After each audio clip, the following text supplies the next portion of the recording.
lines I write, I keep it live cause I thrive. I might just blow your mind tonight. I'm so hyped, but it's no hype. From this height, it's direct hits on sight. I'm your type, lend me your ears to show you that there's something in me. I'm not giving up, I'm standing right here, holding these days hostage, and I'll make this my year. We turning fear into love, and the love's in the air. I love doing this cause nothing compares, nothing can share that same type of feeling when you feeling them flares. They can't catch it, it's havoc. I rip to a tear, switch a scenario, my stereos, I leave them impaired. Variables start to change and they're all in my range. I just gotta grab it, it's all mathematics. Every step is drastic, I make it fantastic. I'm trying to take your breath away, asthmatic. This is live through the stereo. Go and let it blow, blow through the stereo. I'ma let them know through the stereo. Yo, here we go through the stereo, stereo. This is live through the stereo. Go and let it blow, blow through the stereo. I'ma let them know through the stereo. Yo, here we go through the stereo, stereo. Yeah, just nod your head with it, so explicit and vivid. Every image is intricate, intimate. I put my all into it, no scrimmage and no rules. I'm a pro tool, hear my heartbeat beat into the vocals. I'm so loco, lost my mind, oh no. It's ponderoso, dope, so no overdose, cause it's dope, yo. Man, this is house grown, mixed with some milestones. So I let the style flow down like the Dow Jones, bringing it with some foul tones, letting the crowd know we getting loud, so it's eardrum rudiments. Yeah, we bring it rude again. Move, little hooligan. Music for tuning in, full time to the 10. I'm on my clock like I told you. I'm doing this for dreams we pursuing. Hey everybody, welcome back to the Anti-Media Radio Show. Once again with your host, Nick Bernabe, here on UCY.tv and the antimedia.org/radio. Thank you all for tuning in. I'm really happy to be back, alive and well. Hopefully Julian Assange remains the same way. We got an unconfirmed report out today. We covered it on the Anti-Media, but keep in mind this is an unconfirmed report, so we don't know how true it is, but a claim that Clinton had basically talked about killing Julian Assange with a drone. And, I guess this isn't such a far-fetched claim.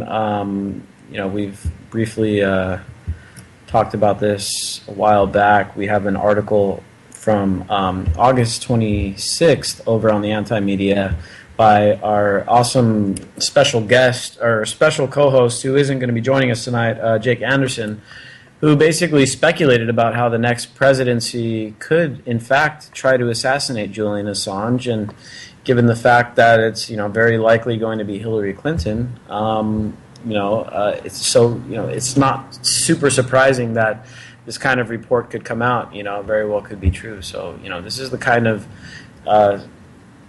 insane thinking that we're dealing with here from our government. Kill anybody who doesn't agree with us is kind of the name of the game. And some people may dismiss it as like, oh, that's kind of extreme, we would never do that. But the fact of the matter is that we've already been doing that. We kill people extrajudicially all the time, including a pretty well-known extremist, Anwar al-Awlaki, but less known was his 16-year-old son, who was not a terrorist, was killed in a separate drone strike, U.S. drone strike in Yemen. And this is one of the things that Obama is going to have to deal with his legacy. He's been one of the first presidents in recent memory that really has blown up U.S. citizens overseas without trial. And this was a 16-year-old kid. He was not a terrorist. He just happened to have a father who was accused of being a terrorist. Again, his father was a U.S. citizen, never had a trial, so we don't know if he was a terrorist. We just had to take the secretive government's word for it, and they blew him up. And so they've blown up several Americans who they say are terrorists and stuff like that, but they've also taken out other people that weren't terrorists. And so Julian Assange, he's not even a U.S. citizen. As far as I know, he's an Australian. And plenty of politicians have called Julian Assange a terrorist.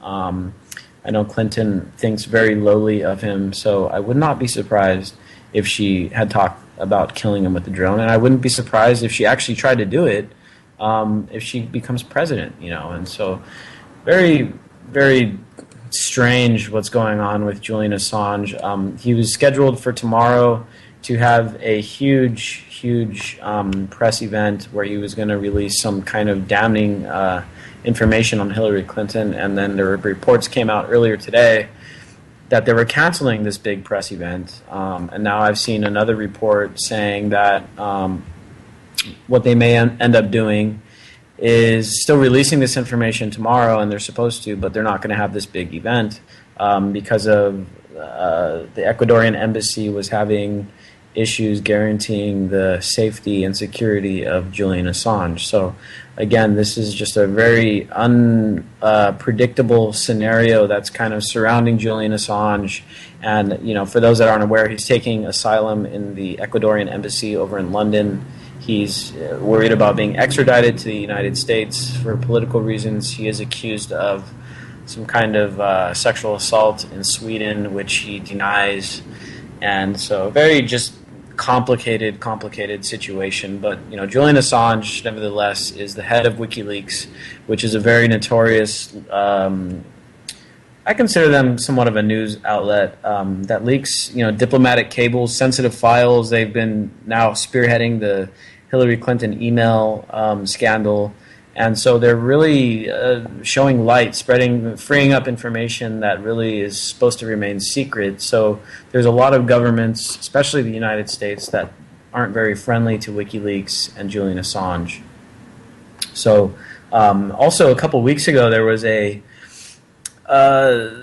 burglar or something. Somebody tried to break into the Ecuadorian embassy where Julian Assange is staying, and it took the cops 2 hours to show up after they called the cops. And breaking into an embassy, it's a big deal. That's not when someone breaks into when you get a call of someone trying to break into an embassy, especially in a place like London or here in Washington D.C. or something.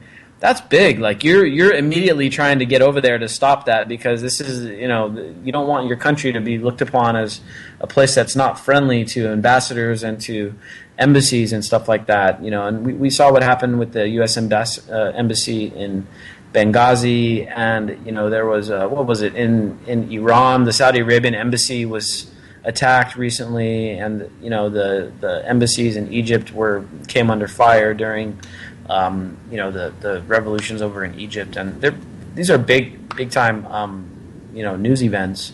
So the fact that nobody really no police came to show up to find out what was going on at the Ecuadorian embassy just kind of added more fuel to the conspiracy theories about Assange being on some type of hit list. Joining us now is my longtime co-host DB Schwartz. DB, how you doing tonight, man? Hey, Nick, just putting the pieces together with what I think Assange is going to drop in about 4 hours and what's going on in Russia as we speak with the largest civil defense drill in human history. 40 million people are going to be moved into underground bunkers for 4 days. And it was done by lottery. So if anybody here is still asleep, you need to wake up, man. I hate to say it too, Nick, because you're on the coast, man, and so are most of my friends and family. So things could get hot here quick. If what Assange says he's going to release, which is the 33,000 emails she tried to wipe tomorrow, which is going to show her and basically every government agency in the U.S. all the way back to 2001 and before that complicit with what everybody's been saying all along, which is the NWO. It's just getting rid of nations, getting rid of really everything that makes people individuals and putting us into a big hive mind, centralized control grid. It's just that simple. The only way to push it through is to make a big war happen, right? So is that what you think is going to come out here? Julian Assange has been talking about this October surprise, and there's so much hype surrounding this thing. I mean, he's before said he's got enough stuff to get Hillary Clinton indicted. Now, we saw what went on with the whole FBI investigation of the emails, and it almost looks to me, and we've talked about this on the show, that Clinton is basically immune to any type of prosecution, no matter what comes out of the emails.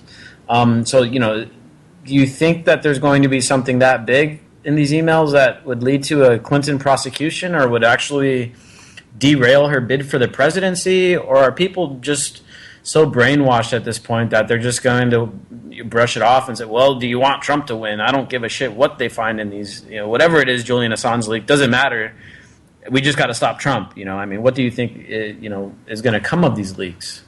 I think that, Nick, what it's going to do is really take any chance that the American people had to change the trajectory of this country out of their hands and put it into the only hands that can really do something like a coup or a shift in leadership, which would be the military. So I guess the question becomes this.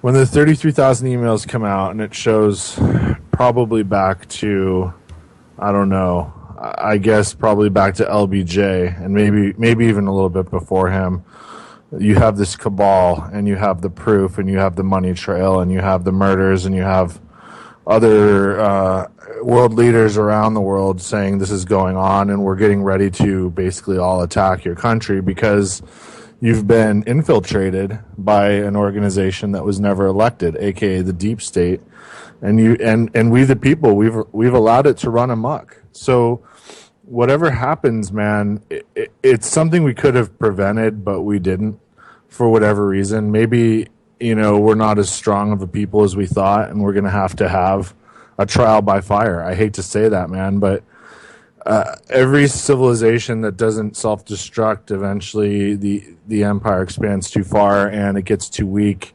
I don't know if we're at that point, man. I just saw yesterday they built $100 million drone factory in Africa. I mean, how many hundreds of thousands of things, robotic things, do we have in our military? Do we even need people anymore? I mean, we're about to find all that out here soon is what it looks like.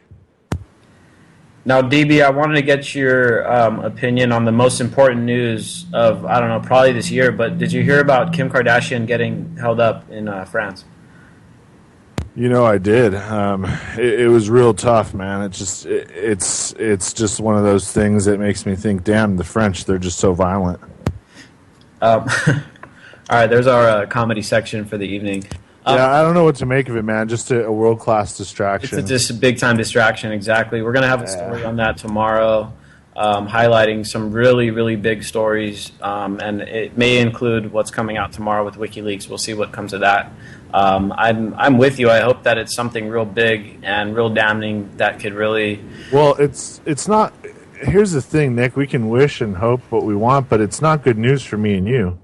I mean, if the government comes out that they were complicit in the general, you can connect our government and our military to genocides and war crimes, and then I think we talked about this years ago, Nick, where we said what's going to be the most logical thing that happens once all of the corruption and all of the crimes come out. You said, man, half the military is brainwashed. They're going to fight each other, and it's going to be up to the people to take on the government.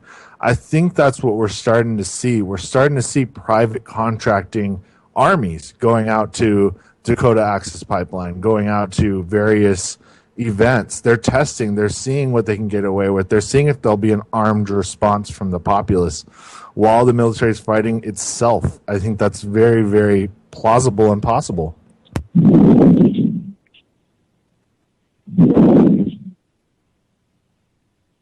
Yeah, very interesting stuff. We're gonna have to see what happens with these leaks and stuff. Who knows what's really gonna come out? And it's like I said, it's been hyped up. We're gonna take a call right now. I'm gonna lay out the ground rules real quick on our calls. If you want to call in, the call-in number to join the radio show and talk to us is 718-717-8296. If you call in, keep your microphone muted. Make sure the radio's not playing. Otherwise, it'll mess up the audio and stuff. Anyway, that being said, if you call in, we'll come to you based on your area code. We got a caller right now from 732 area code. What's up? You're on the Anti-Media Radio. What do you think is going to come out tomorrow from WikiLeaks? All right, we're dropping the... That's a loaded question, Nick. Yeah, we're dropping the call. So here's the thing. If you call in... The call-in number isn't to just listen to our show. If you want to listen to the show, go to ucy.tv, /TAMR or theantimedia.org/radio, because the call-in number is for if you want to call and actually talk to us, and you'll be live on the show. So anyway, that out of the way. We're going to figure out what goes on with WikiLeaks, and then Jake's going to be on because he's on top of this WikiLeaks stuff. He's been covering it for the last few months, so he's going to, on Wednesday night, we're going to break down whatever it is that comes out from WikiLeaks. We're going to be talking about it. But back to something you mentioned, DB, and what's going on with Russia, and this is something that's really just going under the radar. It's been reported by mainstream news outlets, but nobody's really paying much attention to it, and this is a huge, huge issue. As we've kind of harped on this show, relentlessly, what's going on with Syria, and how Syria is just this big proxy war between the United States and Russia. NATO versus the Eastern Bloc is what it's quickly been turning into. I mean, China is now kind of backing the Syrian government, and the U.S. and basically all of our Western allies are bombing the shit out of Syria right now, under the guise of fighting against ISIS, but underlying that misinformation is actually the intention of toppling the government of Bashar al-Assad in Syria. Anyway, that being said, tensions in between the U.S. and Russia basically reached a new low today. We haven't seen tensions this high since the Cold War. So we're not talking about, they're talking tough and this, that, and the other. I mean, this is serious, serious stuff. We haven't seen anything this bad since the Cold War ended. Basically the U.S. and Russia severed all talks of coordination in Syria because they can't agree on who they're going to bomb, because Russia is wanting to bomb a bunch of these rebel groups that the U.S. is backing, including Al-Nusra Front, which is like an Al-Qaeda linked affiliate over there, and Russia's been bombing them. And the ceasefire fell apart after the United States supposedly accidentally bombed the Syrian government troops, which China and Russia are backing. And even worse, though, besides just the severing of the talks here, Russia went back on a treaty that we've been having since, I think, the year 2000. It said to basically get rid of a lot of this plutonium and a lot of this, like, just nuclear materials that could be used to make nuclear warheads and stuff. And so Putin issued a decree suspending the agreement. And so this basically frees up Russia to continue, stockpiling plutonium. And this to me is something that's really, really big, because this kind of signals that Russia is getting ready to defend itself with nuclear weapons. And that is not a good news at all for anybody in the world, because nuclear fallout is, you can bomb one country with a nuclear weapon, but the fallout spreads all over the place.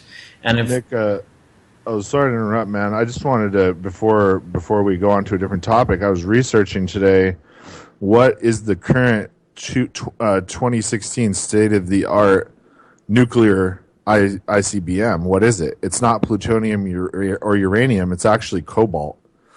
And I found out that when the explosion hits, it does absolutely minimal structural damage, and instead emits a highly concentrated microwave emission, essentially liquefying anything organic. So in other words, they can drop a bomb on a city, and then they can storm in with troops immediately after, and everything that was alive is dead. And they can take the city over and use the infrastructure. So that's the modern state. I thought for a while they wouldn't do a nuclear exchange, but now I realize it'll be using cobalt ICBMs. It'll just kill a lot of people. And they don't care about that. And it kind of freaked me out a bit when I saw that Russia was having civilians go into bunkers, because I don't think you're protected in bunkers either. Not anymore. Yeah, and this is just another signaling of the reducing ties between the U.S. and Russia. After the fall of the USSR, there was a lot of optimism that, finally the all that tension from the Cold War was going to be put to rest. And, Russia was going to be able to rebuild as a democratic society. But none of that really, as of the last few years, is all of that's been falling apart, you know, and it all comes back to what's going on in Syria. And, you know, Syria is basically the final chess piece on the board of domination that the United States needs in place for its allies to monopolize the fossil fuel markets to Europe and Russia. If Russia loses the Syrian government, if the Syrian government falls and a Western-friendly government is put in place, Russia basically becomes economically irrelevant on the geopolitical scene, and so Russia will not allow that to happen. Russia will, and this is maybe what this is about, is just sending a warning, a threat of nuclear war, saying, "Look, we're not going to surrender Syria." But the United States, for a long time now, and now we remember back in 2013 when there was all that war talk about going and bombing the Syrian government and stuff, and a no-fly zone, and basically regime change over there. Same thing we did in Libya. That's what they wanted to do back in 2013, but the U.S. public kind of was just like, no, we're not going to put up with it. And I think a lot of the people in Congress actually, they may be sellouts, they may be neocons, and they may be neoliberals or whatever they are, but they were smart enough to understand, look, we don't want to risk a nuclear war with Russia, because anyone with the true understanding of what's going on over there knows that Russia would never surrender Syria, and that if we did topple that government, it would mean big-time war. Do you know, I equate Syria is like if somebody took out the Panama Canal for us. Like, we literally couldn't have any west to east coast economy with anything larger than what trucks could handle. I mean, could you imagine, like, if your economy just got strangled with one strategic piece being taken out of place? Russia couldn't even function without Syria. It's where their pipeline goes to Europe. So Europe's 40 to 50% of their economy. I mean, people just need to realize Russia literally would cease to exist as a country if Syria wasn't there. Exactly, and that's why the stakes are so high, and that's why the Russians are going to fight to the death. I mean, they'll let Syria turn the entire country into rubble before they allow it to be taken over by a Western-friendly government. That's just the way it is. I think Russia is doing horrible things in Syria. I think they're bombing the shit out of Aleppo, and they're killing a bunch of children. Hospitals are being blown up, and it's horrible. It's horrible. But the United States is equally guilty here, if not more, because we've exasperated the.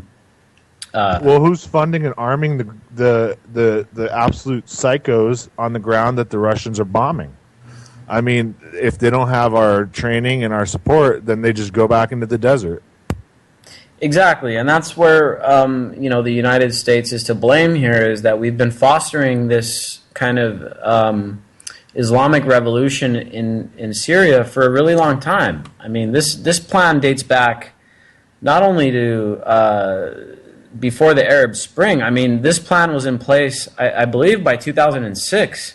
This plan was in place, and then thanks to WikiLeaks, we got some documents that were from 2009 that talked about how the U.S. was working on regime change over there, and basically they were trying to manufacture a type of organic revolution over there as late as 2009, and perhaps earlier than that, and millions of dollars of U.S. government money was poured in to create propaganda and to create opposition to Assad.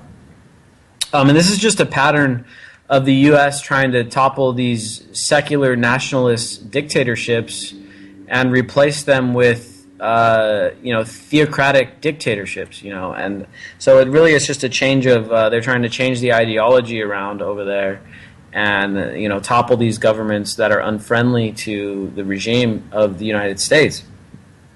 And they're trying to replace them with these kind of Sunni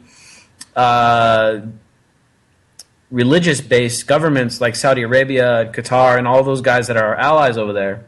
Even though they're so directly opposed to us, the idea of freedom and religious freedom, women's rights, and, gay rights, and all that stuff that supposedly matters to our democratic politicians, even though Saudi Arabia is directly opposed to that, I mean, those are the type of governments that we're trying to put in place in places like Syria, and that's what they wanted to do in Iraq. But again, the government's plans tend to backfire often. And so what went on in Iraq, instead of us maintaining a close strategic partner like we have with Saudi Arabia, now the Iraqi government has fallen under the sphere of influence of Iran. And so the entire war over there to topple Saddam Hussein and put in place a U.S.-friendly government, it's kind of backfired, and we wasted trillions and trillions of dollars, and we've killed millions and millions of Iraqis in the process, and it basically backfired on us, and we haven't accomplished anything that we were hoping to accomplish. And these assholes in Washington D.C. and these think tanks, and the Project for a New American Century, all these neocon groups, all these people that are now backing Clinton, they think they're so smart, and they think they can socially engineer the Middle East and make it into what we want it to be, but it just doesn't work out that way because humans are too unpredictable, and things change so rapidly on the ground that we just can't control it. Ironically, it's led to the hastening of the absolute collapse of Western civilization, because what they've created is their own immigrant and refugee crises of people that have nowhere to go but the places that are bombing their own countries. And guess what? They come and they overwhelm, like you're seeing in Europe right now. Europe is never going to go back to what it was. It's just demographically impossible at this point. So you've created your own demise. I mean, this shows again and again. It's like the Roman Empire was destroyed by the people that they killed and oppressed for millennia, which was Germania, which was the barbarian horde. And it happens time and time and time again. And the elites don't care because they'll just move to South America or New Zealand or, I don't know, off planet eventually. So that's where it's at, man. We keep playing stupid games and winning stupid prizes listening to these psychos. Exactly, dude. And that's the thing is this stuff isn't like it's not like it's unpredictable. It's not like we've never seen this happen before.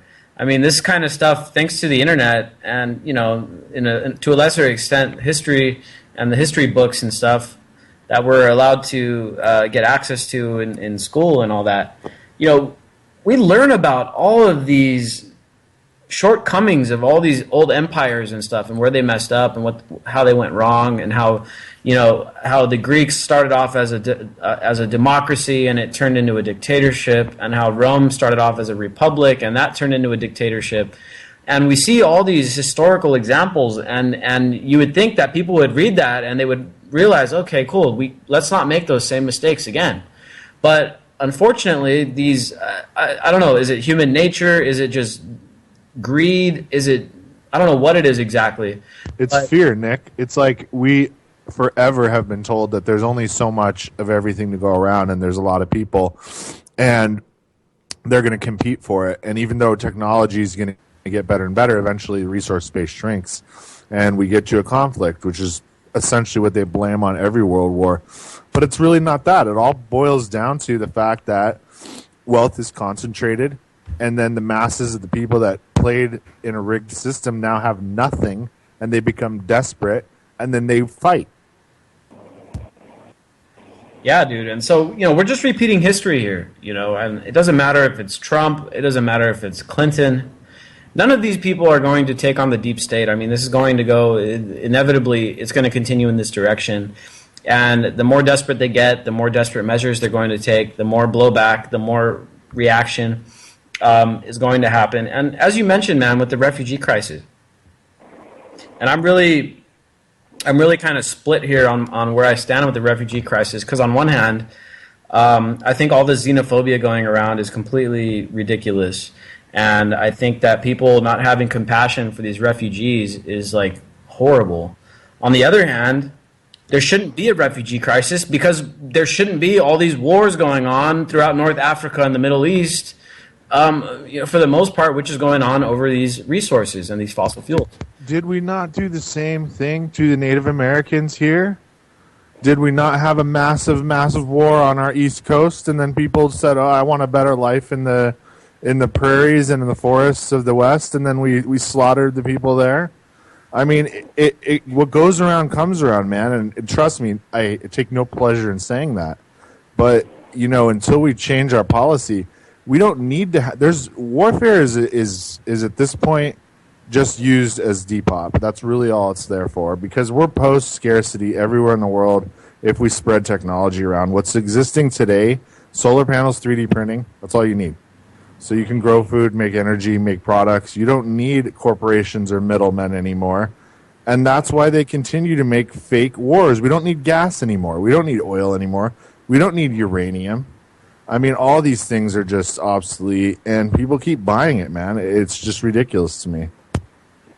Yeah, because we've got this standard of living, even though it's eroding, that people are willing to believe things that don't make sense in order to protect their standard of living. But the ironic thing is that we keep believing what these assholes are telling us, whether it's, oh, we got to start stoking up these wars with Russia, we got to go topple the Syrian government, pretend like we're fighting for democracy even though we're trying to cut Russia out of the world economic scene, or we got to pass the TPP because it's going to create jobs, even though what we're actually trying to do is create a economic Great Wall around China so that we can contain China.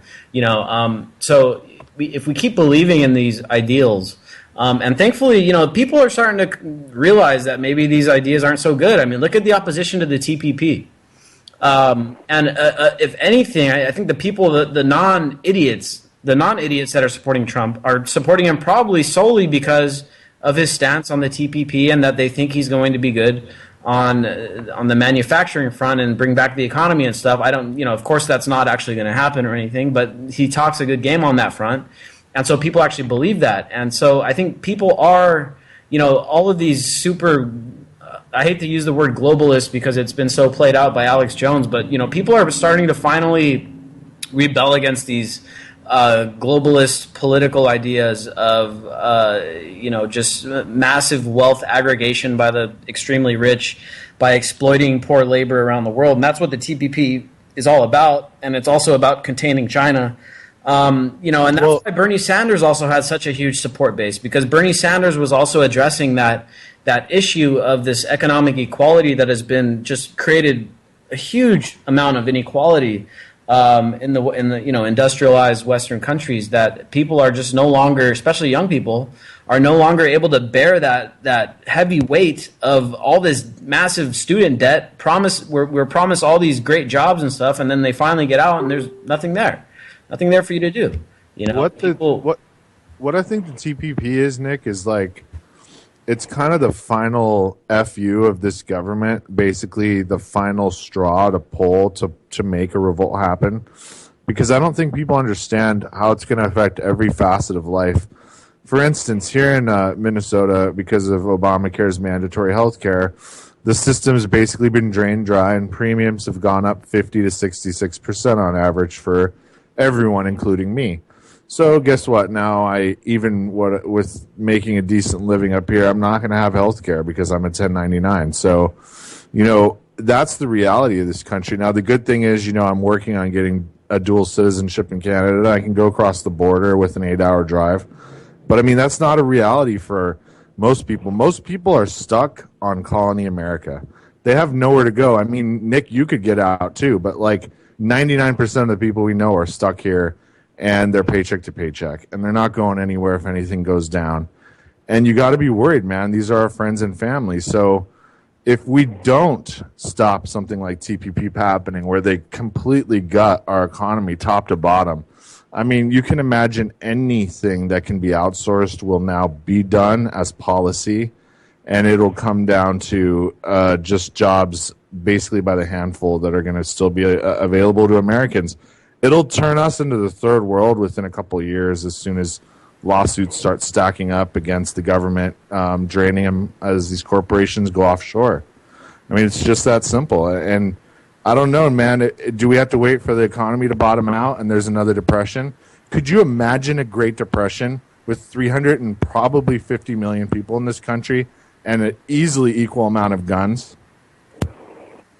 That's one of the things, man, about the TPP, and the way I see it is it's really just a trade-off for going back to the deep state and the people that are running the show, the global financial system and stuff. It's a trade-off of saying, look, Are we willing to erode the American standard of living for the sake of containing what could soon become the Chinese empire? And that's really what this is all about. Is the TPP? If you look at it, it's a huge trade agreement which amounts to like 40% of the global GDP, which is 40% of the global economy. You look at all the countries that are involved in it. One of the two major players that are missing from this agreement is China and Russia. And so looking at the countries that are part of the smaller Asian countries that are part of this agreement are people that the U.S. thinks it can count on to be counterbalances to China. And most of these countries are in or around the South China Sea. And what they're trying to do is redistribute wealth from the United States working class to these smaller Asian countries' working class, while at the same time depriving China of manufacturing. So what we're trying to do is take our manufacturing out of China and put them into the TPP countries instead. Vietnam. And at the same time, we're taking away jobs from the people in the United States, giving them the people in Vietnam, people in Malaysia, people in these other countries that have really shady human rights records and stuff like that. And the whole entire thing here is to try to take away or at least put a leverage over top of China so that we can tell them what to do. Because if we can just take away China's manufacturing, well, there goes their economy. And so what we're trying to put in place here, and it goes back to what's going on in Syria when we're trying to deal with Russia, is we're trying to place leverages over top of China and Russia as a way to contain them on our whim. So if we take out Syria, we can tell Russia, look, Russia, you play by our rules, or we're going to build a pipeline through Syria, and we're going to cut you out of the European fossil fuel market, and your economy is done. So you have to play by our rules. And on China, with the TPP, we say, look, China, either you play by our rules, or we're taking away your manufacturing. And everybody in the United States and everybody in Russia is going to manufacture in these other countries, and we're not going to come to you anymore. And so this is what they're doing, even though it's a major risk to the American working class. But it kind of goes to show that these people, these higher-ups that are involved in the deep state, their main concern is not the American people. It's not our standard of living. It's not our way of life. It's not our jobs. It's the overall geopolitical global order, the world order. That's basically what they're trying to preserve. I wouldn't say it's a new world order, because they're just trying to preserve the status quo. They want to keep... It's the ancient world order, Nick, because it's a return to feudalism, neo-feudalism, using technology as opposed to brute force, and not having to cut in as many bullies and brutes to enforce their law. They'll just use robots, and it's pretty soon. So, I mean, that's what we have to look forward to if we don't take things back, take decision-making back. I mean, we have to funnel money away from black ops and towards things to get us, out of this solar system, really, to ensure humanity could survive something that would happen. I mean, either we're going to funnel it internally and have endless war, or funnel it externally and go to a Star Trek type of future, we hope. Because that's really the only two options I see. I mean, what do you think, Nick? What are they going to do? Do a reset with a nuclear war and think everything's going to be all right with the environment? We can't do it. And that's the problem right now, is that what's that thing called, the doomsday clock? And it sounds kind of silly, but it's a very serious undertaking by these scientists around the world that calculate a bunch of risks that are going on throughout the world, tensions, wars, and weapons and technologies and stuff like that. I mean, the doomsday clock is like several seconds from, the point of no return. And it's very real. And in fact, Stephen Hawking recently warned about, how we got to be very, very careful in the next 100 years. Otherwise, there's a chance that humans can wreck the whole planet for everybody, for every animal, for every organism here. We've got the technology right now with, nuclear, chemical, biological weapons. And one of the things Stephen Hawking warned about was genetically modified, weaponized viruses and stuff like that, which are quickly becoming reality as well. we've got the potential to wreck the whole world for everybody for good. And we turn this planet into Mars because we've wrecked the whole thing, and it turns into just one giant desert. That could happen really soon. And you're right. We're in a sensitive time frame right now. We're at the point, throughout history, there's been all these empires and stuff, and the Romans and the Persian Empire, the Greek Empire, the Mongolians, the British. All of these empires did horrible things. They killed millions of people, and they did bad stuff. But the time we're in right now is unique because we've got the technology to destroy the whole world. The Mongolians never could have destroyed the whole world. The British Empire couldn't have destroyed the whole world. The Romans, the Greeks, none of them could have taken over the world and completely wrecked the whole place. That's something that's different right now because a war between two rivaling factions, whether it's between the U.S. and China or NATO and the Eastern Bloc, which includes Russia and China together, a nuclear war between these two players could really destroy the whole place, and then we're all screwed, and everything is screwed here on Earth, and life as we know it, all the trees and all the plants and everything could be, no more. Sure, there'll probably be a few organisms that survive, and a billion years from now, the Earth may be green again, but for now, it's going to be messed up, and so we're in a time-sensitive spot when it comes to activism and philosophy, and like you said, taking it back. It really needs to happen soon, and I don't think it's going to happen over the next couple weeks. I don't think it's going to happen in the next couple months. But sooner or later, we're going to get to this point of no return. Whether it's just ecological disaster and destroying the environment, or large-scale war, or just mass pollution, or whatever it is.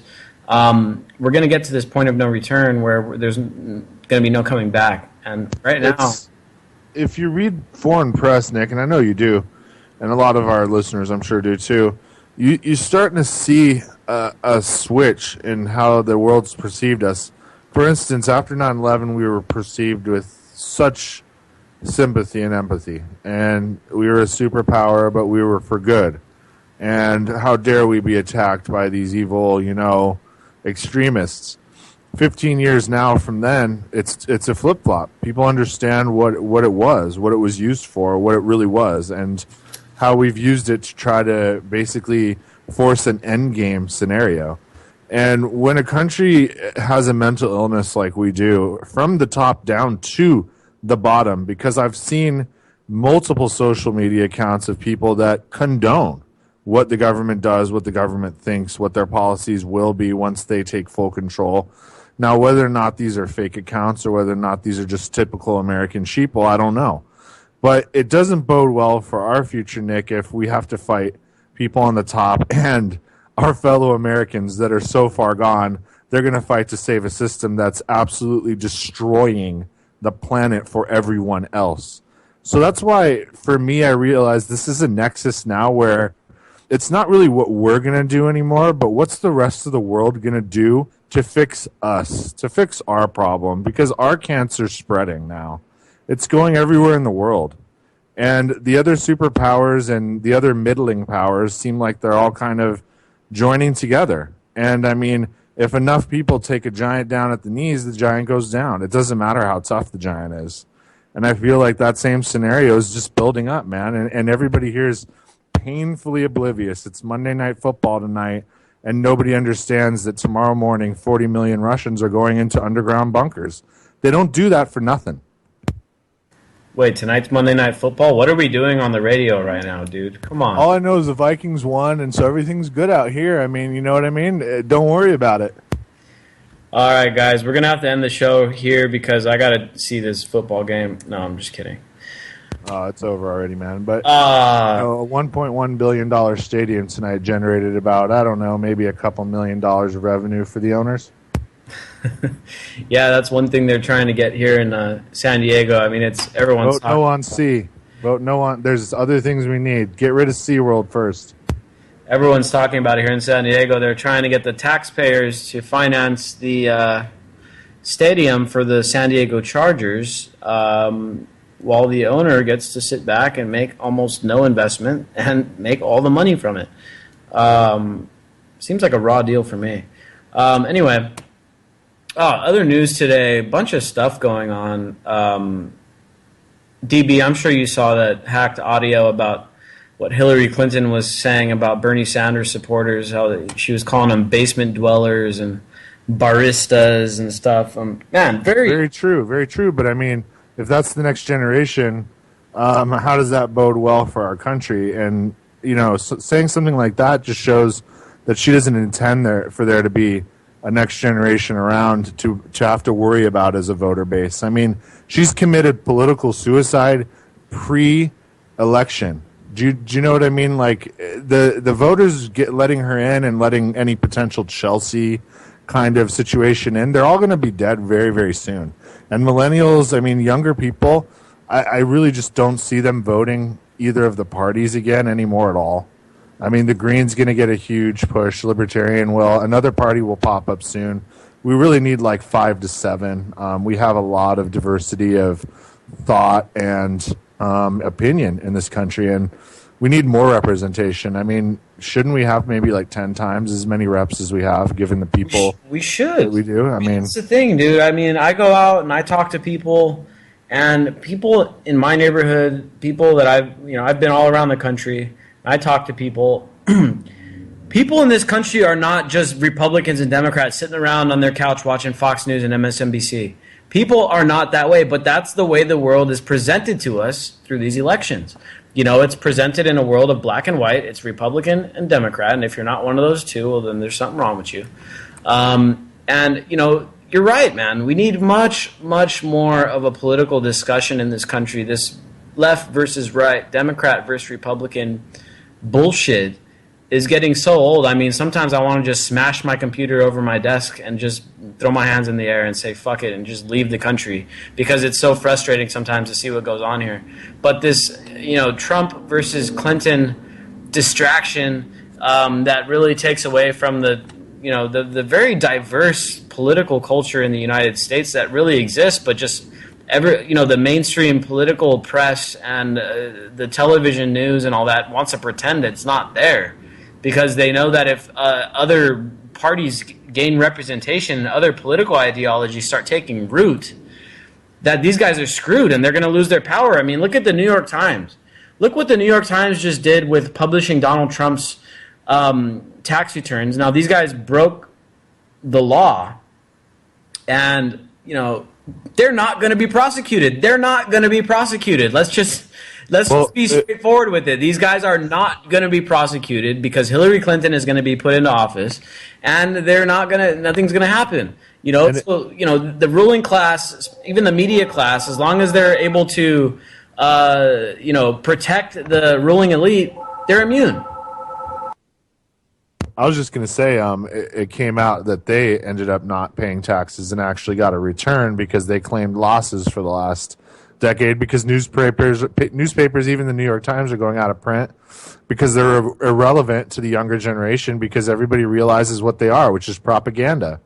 So if you're, sitting here listening to this and know somebody that reads the paper, watches the news, or listens to the radio, just let that's a dinosaur. That's a dying breed of information consumer. The future's all the facets. Even these clickbait sites at least get your mind going in a different direction than the drivel and the total crap propaganda that's being perpetuated every day by these corporate media hacks. Yeah, dude. Great point. I mean, it's a dying breed. The New York Times is a dying breed.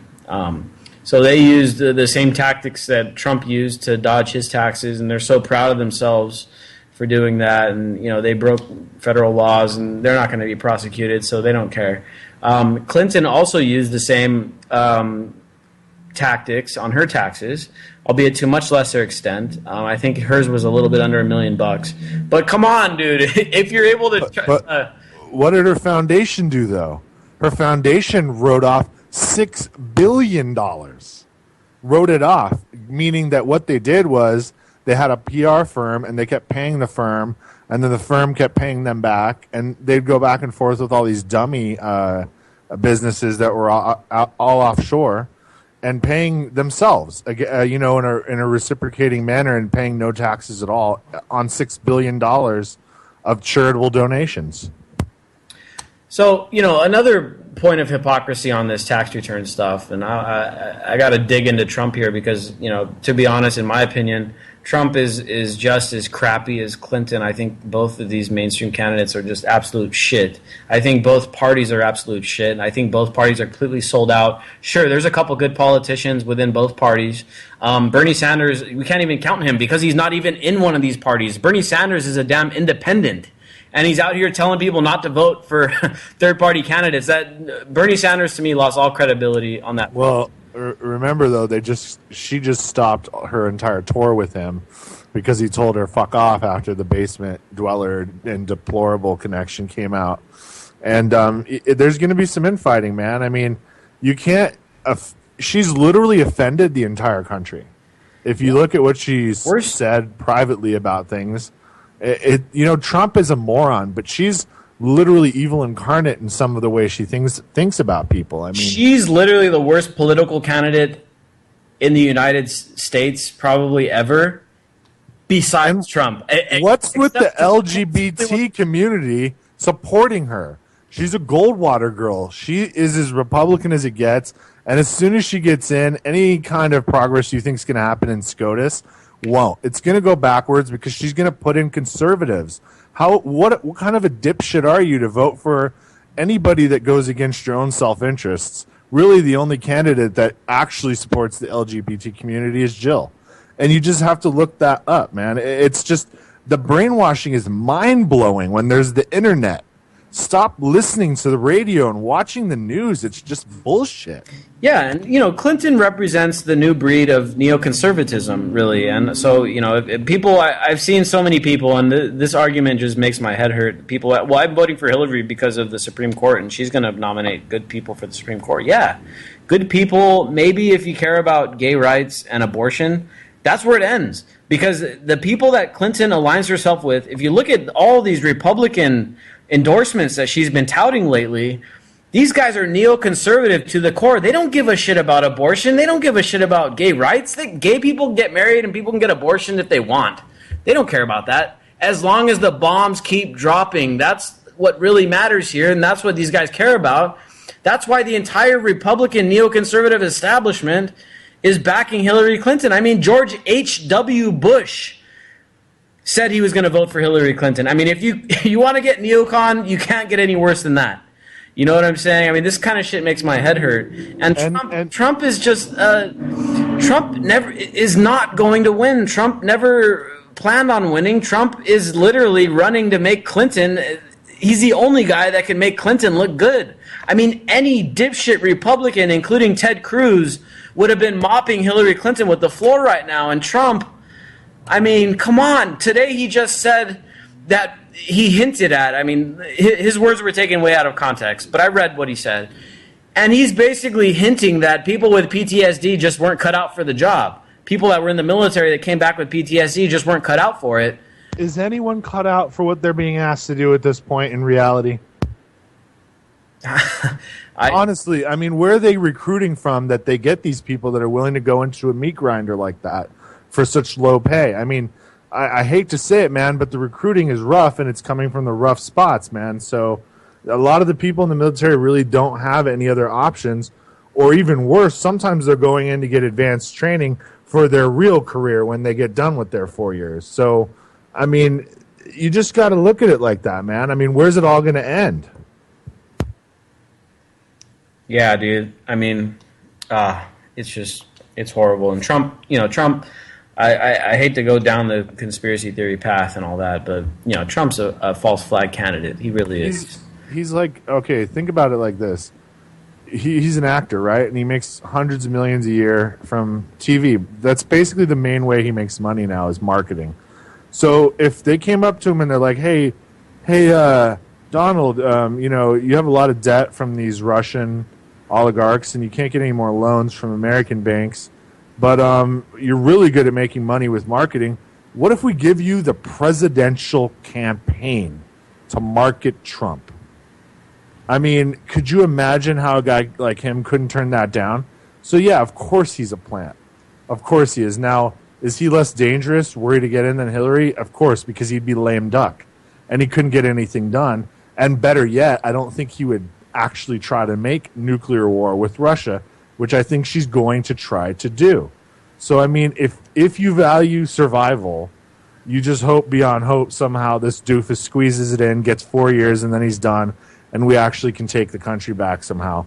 But if she gets in and continues status quo, I can kind of assure you status quo is not going to be any more proxy wars. I think they've graduated. I think they've set the stage, and I think the world conflicts is here. If today is any signal, like we were talking about earlier with the things going on right now with Russia, the age of the proxy war is coming to an end right now. I mean, we're seeing it happen right now. And I got another story, and this story I was talking about with Russia and the nuclear pact. You can go read that over on our sister site, undergroundreporter.org. We've got some great geopolitical coverage over there. And there's another story, too, with China, talking about how, Japan is playing with fire by conducting joint naval drills with the U.S. in the South China Sea, talking about what's going on with North Korea and how the U.S. is now conducting naval drills over there. I mean, the stage is being set right now for not only a fight with Russia, but also with China. And, this is the thing that, people continue to forget. And we could talk about these geopolitical, chess playing and all this crap all day. But underlying issue here is that there's a mutually assured destruction with nuclear-armed countries. And you've got also the tensions boiling over right now between India and Pakistan. And so we're dealing with a situation in the United States or around the world really, that is continuously looking more and more on edge. And what we need right now is a global political movement, a global anti-establishment uprising, where the people, the regular working people, the people that are going to be cannon fodder when these assholes start up the next war, they need to have a real-time, a big uprising. And we need to undo all of this empire building, all of this geopolitical positioning, all of this chess playing between these billionaires and these oligarchs that have been running the show for much too long. We need to learn from our history and start saying, you know what? Now it's time to start living for us and start, having the working class people represent themselves and govern themselves, and stop letting these oligarchs lead us down the path to inequality and war, because that's all they've done throughout history. It's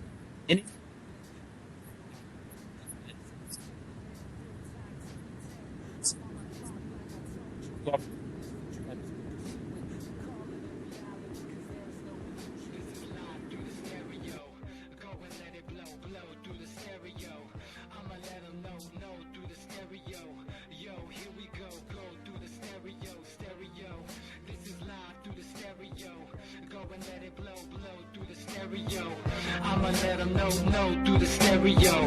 Yo, here we go through the stereo.